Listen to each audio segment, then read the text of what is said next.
Hello, hello les amis taureaux, ascendant taureau, signe lunaire en taureau, bienvenue pour cette guidance. Aujourd'hui nous regardons quelle est la belle surprise qui peut vous attendre en février 2024. J'espère que vous allez tous très bien, que vous avez passé de belles fêtes de fin d'année et j'en profite pour vous souhaiter à tous et à toutes une excellente année 2024, qu'elle vous comble de joie, de bonheur, d'amour, qu'elle vous offre tout ce dont vous avez besoin et surtout une belle santé bien évidemment.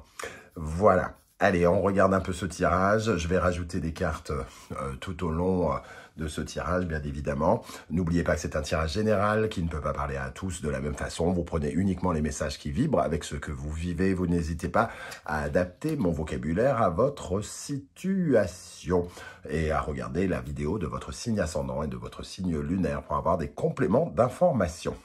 Alors, avec cette bonne surprise, nous avons l'empereur et le mat. Ok, donc ça peut peut-être plus nous parler de votre environnement, peut-être professionnel, financier pour certains d'entre vous. L'empereur va nous parler d'assurance, de persévérance, de motivation, de courage, de s'imposer quelque part ici avec ce trône, de s'asseoir confortablement, j'ai envie de dire, sur ce trône. Bon, le mat nous parle quand même d'une situation où on s'en va un petit peu en exil. Vous êtes peut-être, entre guillemets, aux prises d'un changement ici, de nouvelles aventures qui arrivent avec ce mat. Mais ce qui est rassurant avec cet empereur, c'est quand même qu'il vous donne énormément de motivation, de force, de confiance. Vous savez ce que vous avez à faire par rapport à ce changement ici, par rapport à cette nouvelle exploration, à cette nouvelle aventure qui se présente devant vous. Et il peut y avoir quelque chose qui vient à changer dans votre vie et notamment professionnelle. Peut-être vous lancez-vous dans de nouvelles aventures ou peut-être on vous lance vers de nouvelles aventures. Ça dépend dans quelle situation vous êtes. Mais ici, c'est quand même la bonne surprise. Donc, quoi qu'il arrive, si on vous oblige à aller vers de nouvelles aventures, c'est qu'il y a quelque chose de passionnément bon dans ce tirage et qui nous dit que votre confiance sera payante et que vous n'en avez pas encore, entre guillemets, conscience. Ça, c'est important de le noter. Je pense que pour ceux qui sont concernés par entre guillemets, on vous oblige à aller vers de nouvelles aventures, je pense que de toute façon, c'était peut-être la fin, entre guillemets, d'une histoire et que il n'y avait plus grand-chose à faire, plus grand-chose à prouver pour instaurer votre pouvoir dans ce que vous étiez en train de mettre en place. Et c'est pour ça que c'est positif que vous puissiez vous libérer, entre guillemets, de quelque chose pour pouvoir avancer sur votre propre route. 4 et 22, on a donc 26. 26, on a donc 8, une décision qui est prise ici. C'est vous qui la prenez ou c'est quelqu'un qui la prend. Mais toujours est-il que vous devez avancer avec cette confiance, cette persévérance. Ce n'est pas, en aucun cas, ce ne sont vos qualités qui sont remises en cause, puisqu'ici, vous êtes puissant.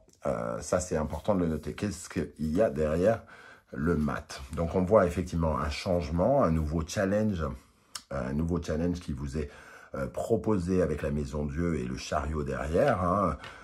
C'est peut-être un nouveau challenge de développer vos ambitions, d'aller chercher quelque chose de mieux, d'aller chercher quelque chose de plus haut, de viser le sommet de cette tour ici, qui pourrait vous intéresser ou être sympathique pour vous, j'ai envie de dire. Mais il peut y avoir effectivement avec le mat, la Maison Dieu, le chariot, des répercussions de mouvement, bouger d'une entreprise à une autre, changer de situation géographique, une mutation, une promotion ou quelque chose qui vous oblige peut-être à aller de l'avant et à avancer de façon, j'allais dire, exponentielle. Il y a quand même ce mouvement intéressant, important avec la Maison Dieu et le chariot, quelque chose qui prend de la vitesse, qui sera bénéfique pour vous au mois de février.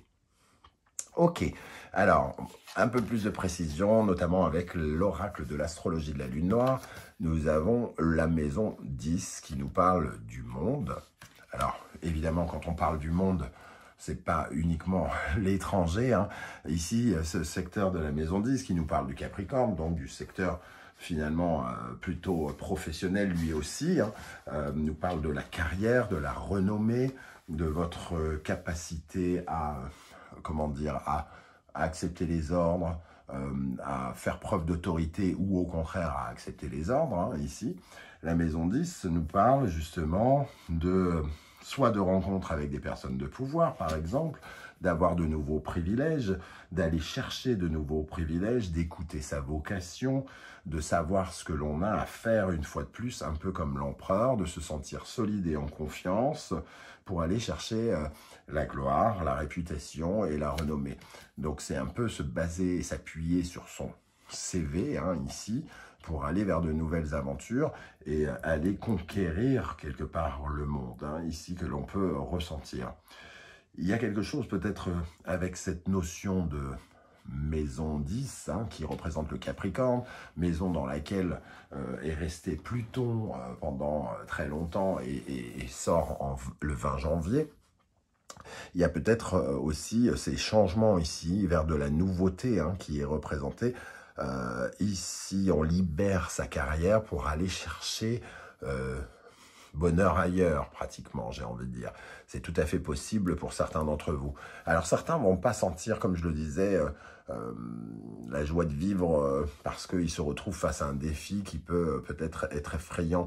Mais il y a quelque chose de bénéfique derrière, comme si il y avait la promesse de découvrir quelque chose de mieux, d'avoir une promotion, d'aller chercher un poste plus haut qui arriverait peut-être justement assez rapidement, puisqu'on voit quelque chose qui se met en place avec la maison Dieu et le chariot derrière qui s'accélère, hein.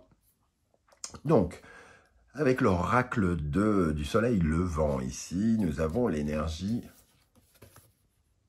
des carpe-koi, de la carpe-koi ici, et du samouraï. Bon, ces deux cartes vont dans le sens de l'empereur, hein, quelque part. Les carpe-koi, ce sont au Japon des pierres précieuses sachant nager, qui sont énormément respectées. Pourquoi sont-elles respectées? Parce que elles sont, j'ai envie de dire, presque increvables. Non, c'est horrible de dire ça. Non, en fait, les carpe-koi n'abandonnent jamais. Les carpe-koi n'ont peur de rien. Elles sont persistantes, persévérantes, courageuses. Elles ne fuient pas sous le couteau du poissonnier, comme on dit au Japon, hein. Donc ici, il y a ce puzzle que l'on voit sur l'image, hein, et on voit que les carpe-koi ne perdront pas leur temps à abandonner, elles finiront ce puzzle, elles feront ce qu'elles ont à faire, elles ne lâcheront pas l'affaire. Bon, déjà il y a cette notion-là, évidemment, avec les carpe-koi, et on sent qu'effectivement, il n'y a pas de compromis ici. Il n'y a pas de compromis à faire. On veut ce pouvoir et on l'obtiendra. On reste concentré, on est en accord avec les efforts qu'il faut faire. On a décidé plus ou moins, ça dépend plus de votre personnalité, d'être patient, d'aller déclencher de nouvelles opportunités, hein, pour certains. Voilà, de provoquer de nouvelles rencontres, etc., etc. Toujours est-il qu'avec cette notion de samouraï juste à côté, hein, on parle encore une fois de persévérance, puisque le samouraï représente la force intérieure. Ici, on voit ce personnage qui est exactement le même, hein. Il est balafré ici, il est balafré ici pour signifier que c'est exactement la même personne.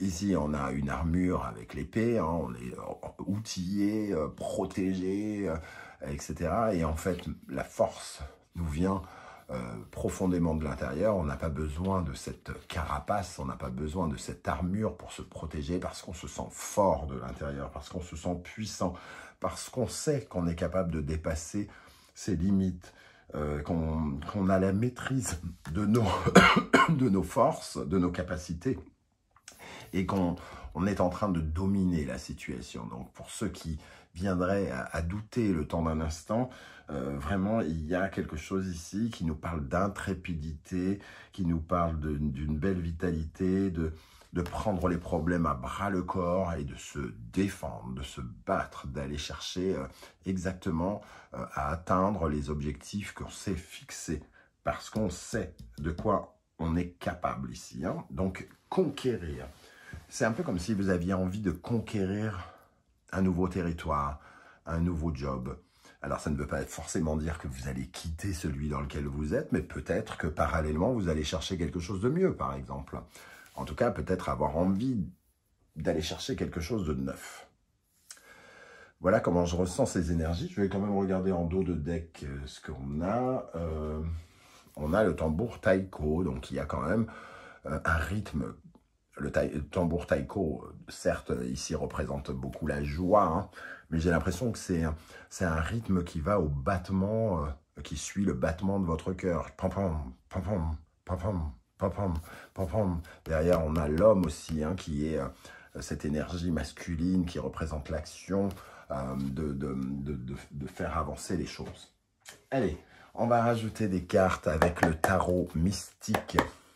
Pour ceux qui aimeraient des renseignements pour les tirages personnalisés, vous trouverez mon adresse email dans la barre d'infos.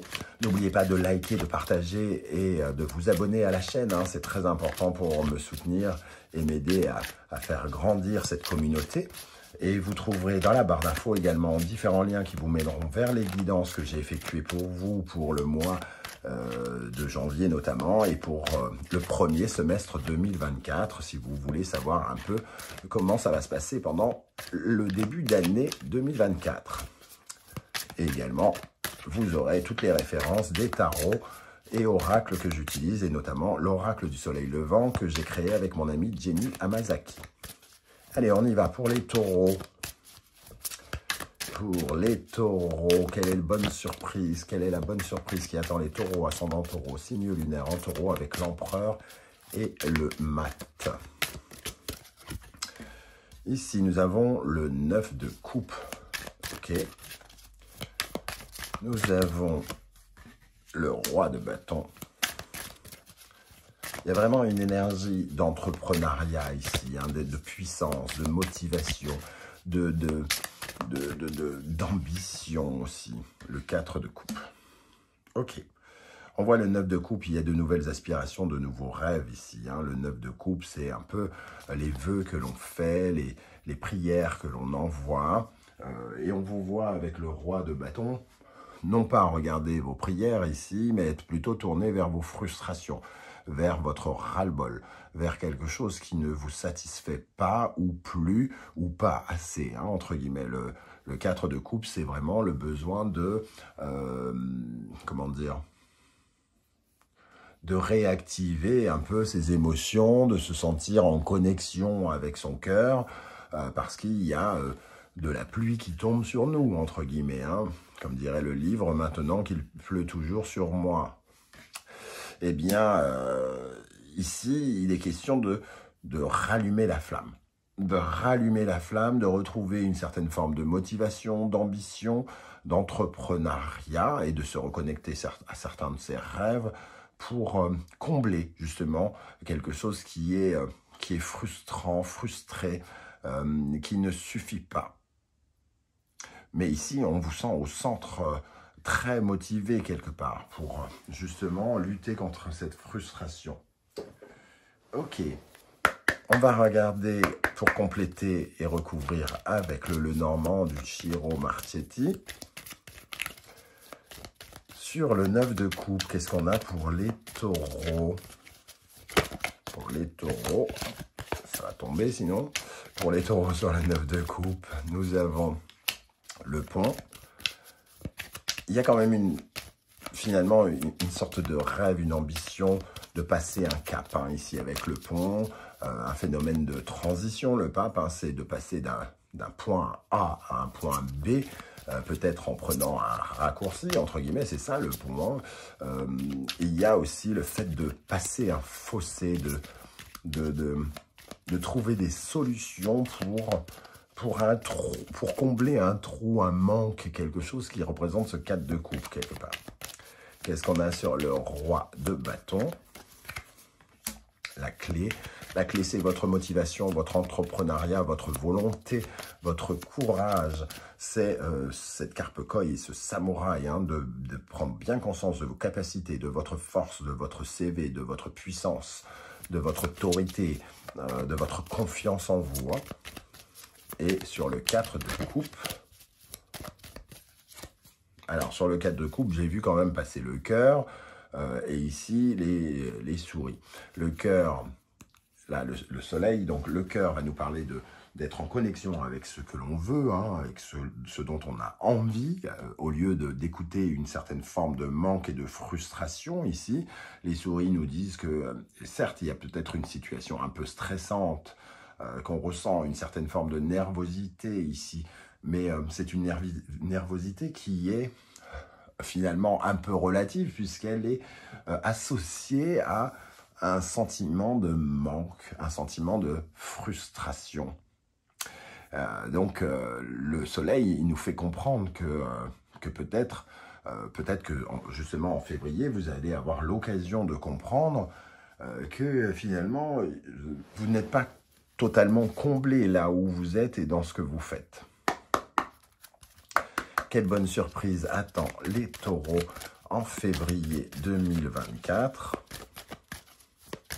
Il y a vraiment une sorte de volonté de s'en sortir, de conquérir, de défoncer les portes, de rencontrer les bonnes personnes. Ici, hein, le cœur fidèle, on est fidèle à ce que l'on ressent, à une énergie de soutien, d'aide. Peut-être que vous avez quelqu'un ici qui est un peu comme votre bonne étoile auprès de vous, qui vous encourage à faire quelque chose et qui vous montre vraiment un véritable soutien, qui vous encourage à vous écouter aussi. Hein. La co-création, donc je parlais de quelqu'un justement, et la co-création, c'est aussi de confectionner ses projets à plusieurs. Ici, ce guépard, je pense que c'est plutôt un guépard qu'une panthère, et cette chouette doivent se mettre d'accord. La rapidité, les pattes et les yeux, entre guillemets, l'intelligence de la chouette et la rapidité de la panthère doivent se mettre d'accord pour créer quelque chose. Donc il y a une certaine forme de réactivité pour trouver de nouvelles alliances peut-être, de nouvelles personnes, de nouvelles collaborations, une nouvelle entreprise, un nouveau partenariat, un nouveau contrat. Ici, on doit être fidèle. Si on se sent, entre guillemets, pas en accord avec les personnes avec qui on travaille, la bonne surprise, c'est qu'on va peut-être être en mesure de se libérer et d'aller chercher des personnes avec qui nous correspondront plus et avec qui on sera davantage comblé émotionnellement et avec qui on ressentira beaucoup plus soit de bienveillance, soit de partage, d'échange ou quelque chose comme ça. Allez, on termine avec le tarot symbolon pour les taureaux, ascendant taureau, signe lunaire en taureau pour cette bonne surprise du mois de février 2024. Nous avons Poisson et Neptune ici. Alors, ça nous parle de fuite, hein, de conclure peut-être quelque chose aussi. C'est souvent... Le poisson, c'est souvent la fin d'un cycle, hein, quelque part. La fin d'une certaine forme d'illusion pour aller vers un éclaircissement, un nouvel éclairage sur notre vie. Hein. Ici, on sent quand même une certaine forme de sensibilité, d'émotion avec Neptune. Mais ça nous parle aussi des rêves, hein, que l'on peut faire, du karma, des décisions que l'on prend positives pour notre avenir. Suivre notre bonne étoile peut-être aussi dans cette notion du vide, du flou. C'est d'essayer de percevoir le chemin que l'on doit prendre dans ce flou artistique. Hein. Et peut-être qu'ici, vous avez justement de nouvelles ambitions qui vous poussent à aller chercher, à aller suivre une certaine forme de rêve et d'ambition. Et voilà les amis, taureau, comment je ressens ce tirage. Je ne sais pas du tout si ça vous parle ou pas. J'espère que vous serez nombreux à venir commenter en dessous pour m'en parler. Et si vous ne voulez pas étaler votre vie sur YouTube, ce que je peux aussi comprendre, vous laissez juste un emoji ou un coucou salut, juste pour prouver à tout le monde que la vie n'est pas que virtuelle et digitale, et j'aurai plaisir à vous saluer à mon tour. Je tenais en tout cas à nouveau à vous souhaiter une excellente année 2024 et à vous remercier pour votre soutien, vos likes, vos partages, vos commentaires et vos demandes d'abonnement qui me font grandir, moi aussi, qui font grandir la chaîne, et je vous en remercie très humblement. On se retrouve très très vite avec de nouvelles guidances. En attendant, prenez bien soin de vous les amis taureaux, merci d'être là et à très très bientôt. Ciao ciao.